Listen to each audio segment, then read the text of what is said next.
懶人基金如何幫你合理投資？預設投資策略，又叫懶人基金，係由兩個混合資產基金組成，核心累積基金同埋65歲後基金。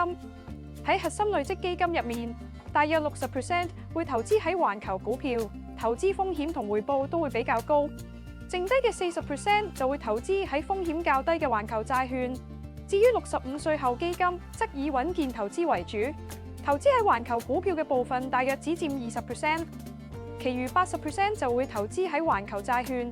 由50歲開始，基金組合比例會根據年齡自動調整，逐步降低投資風險。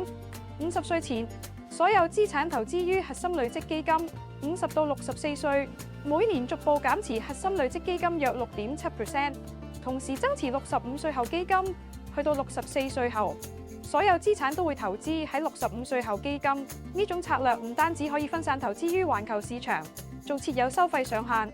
因此，呢類懶人基金提供咗一種方便又風險可控嘅投資選擇。